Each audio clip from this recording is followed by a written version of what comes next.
1er janvier au 1er mars, c'est la période où on a les lèvres sèches et qu'on doit aller pelleter de la neige à moins 40 dehors, encore une fois, mais c'est aussi ce qu'on appelle la période REER de l'année. Donc, c'est la période de l'année où les gens vont faire un blitz pour cotiser le plus possible à leur REER pour payer le moins d'impôts possible et recevoir le plus gros retour d'impôt possible, donc littéralement de l'argent dans vos poches. Donc, aujourd'hui, ma promesse envers vous, c'est que je vais vous éduquer là-dessus pour que vous puissiez profiter des REER au maximum. Je fais une étude de cas, je revois tous les ingrédients nécessaires à tout ça avec vous et je vais essayer de mettre ça le plus simple possible. Donc, je ne peux pas vous promettre un retour d'impôt cette année, mais je vais essayer de vous équiper le plus possible pour que vous ayez ce qu'il faut en termes de connaissances pour en profiter.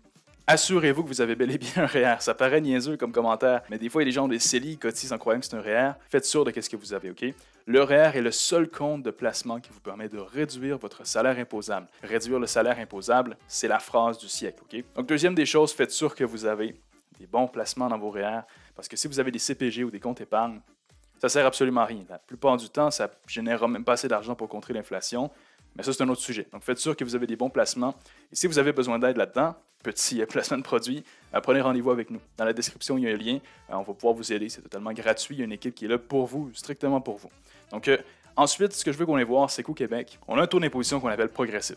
Okay? Comme dirait mon père, plus que tu gagnes d'argent, plus que tu payes d'impôts.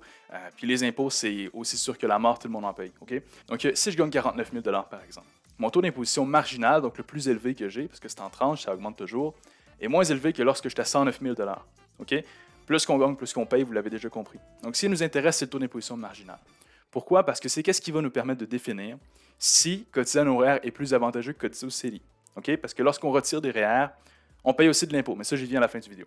Donc là, on va aller voir le cas de Julie ensemble pour toutes mettre les pièces du puzzle ensemble.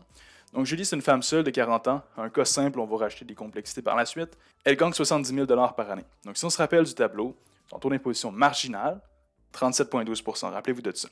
Donc, Julie étant salariée, son employeur lui enlève de l'impôt à chaque paye. De cette façon-là, elle ne paye pas d'impôt parce qu'elle a déjà payé sa recette fiscale pour 70 000 $. Mais en cotisant 10 000 à ses REER, qu'est-ce qui arrive?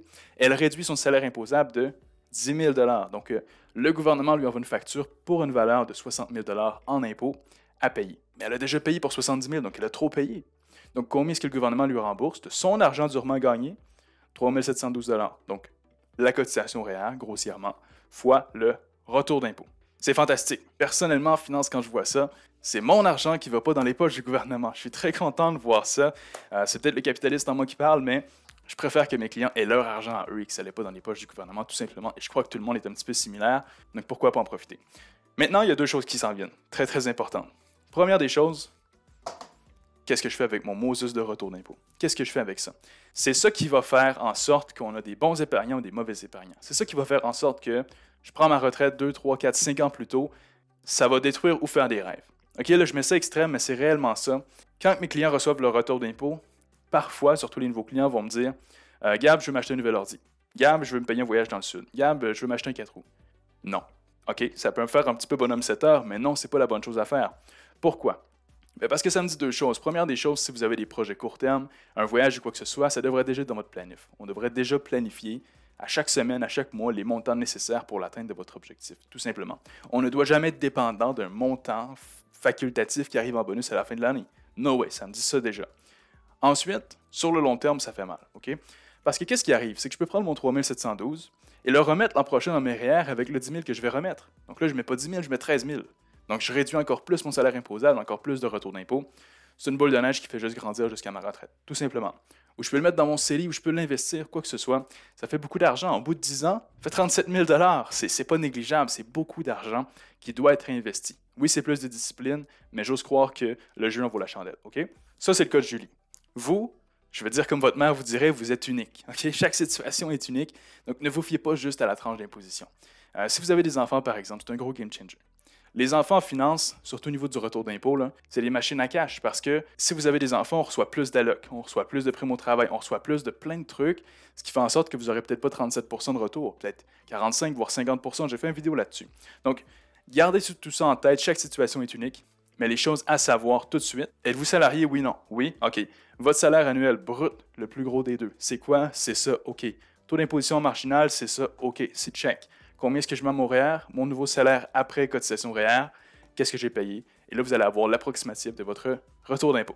Là, je me rends compte que je commence à être essoufflé, il faut que je me remette en forme, mais c'est ce que je veux que vous vérifiez pour votre REER. C'est bon? Je prépare le tableau et je vous montre est-ce que c'est avantageux de cotiser au REER pour la retraite ou est-ce que je ferais mieux de cotiser à mon CELI? On va aller voir ça tout de suite. L'un des mythes que j'entends le plus souvent au niveau du REER, c'est je peux juste retirer à ma retraite. Je peux juste retirer une fois que je suis retraité, que je ne travaille plus.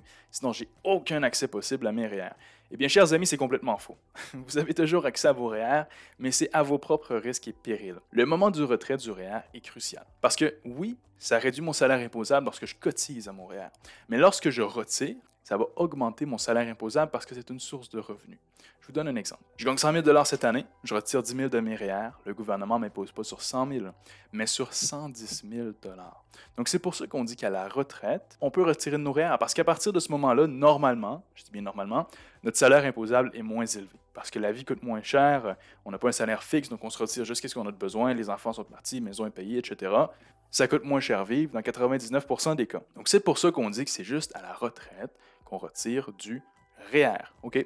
Donc on va aller voir en termes de chiffres, qu'est-ce que ça veut dire par là. Et j'espère que ça va vous donner des cues sur est-ce que le REER ou le CELI est préférable dans votre situation. Donc on se rappelle bien qu'entre 49 000 et 90 000, la tranche d'imposition marginale est de 37,12 %. Gardez ça en tête. OK? Donc disons qu'on a Julie. Elle fait encore son 70 000 $ par année à 40 ans. Taux d'imposition marginale 37,12. On se rappelle de ça. À 67 ans, Julie se retire au total un 43 000 $.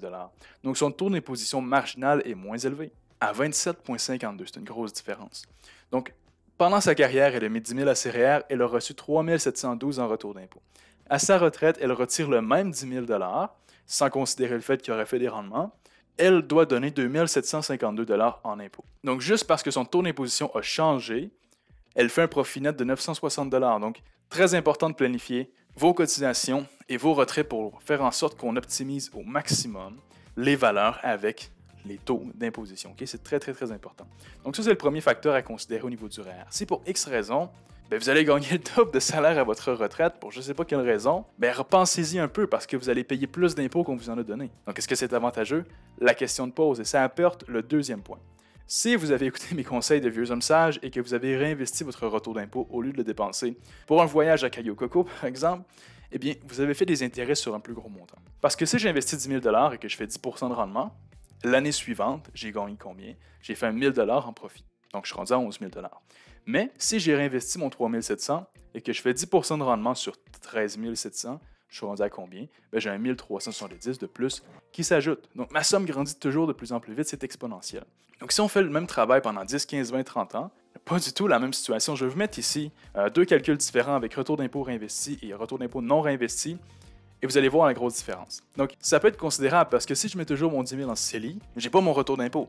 OK, j'aurais pas à payer d'impôt lorsque je vais retirer, mais ma somme ne sera pas accélérée par les bonus que je vais y mettre. Donc, c'est les deux facteurs à considérer quand on veut choisir le REER ou non. Taux d'imposition actuel versus retraite et le potentiel de gain futur que j'ai en optimisant mes sommes, en rajoutant des sommes à l'intérieur. J'aimerais dire que c'est aussi simple que ça, mais chaque situation est unique. Il n'y a rien de noir ou blanc en finance. Tout est toujours gris, à un petit gris pâle. C'est toujours comme ça. Donc, c'est très important d'avoir quelqu'un qui peut mettre de la clarté là-dedans, qui peut vous permettre d'atteindre vos objectifs. La valeur du conseil, ça vaut de l'or. Pourquoi? Parce que juste avec ce qu'on a fait pour Julie, c'est beaucoup d'argent dans ses poches à sa retraite. Ça pourrait aussi être vous. Et pour que ce soit vous, c'est très très simple. Il y a un lien dans la description, vous demandez rendez-vous, vous me dites un petit peu vous êtes qui, qu'est-ce que vous voulez, et moi ou un membre de mon équipe s'occupe de vous tout simplement. Ça coûte absolument rien, puis on est là pour optimiser vos finances. Ce qu'on veut, c'est plus d'argent dans vos poches, et avec le REER, moins d'argent dans les poches du gouvernement, tout simplement. Je vous demanderai de laisser un j'aime, laisser un commentaire, partager, parce que c'est de cette façon-là que je peux savoir si vous aimez les vidéos. Si une vidéo n'a pas de j'aime ou quoi que ce soit, j'en referai pas de ce type-là. Si vous aimez les études de cas, les conseils sur les REER, comment optimiser la fiscalité, laissez un j'aime, ça me permet de savoir si vous aimez ça. Et encore une fois, si vous avez des questions, demandez rendez-vous. C'est assez gratuit, ça nous fait plaisir de vous aider.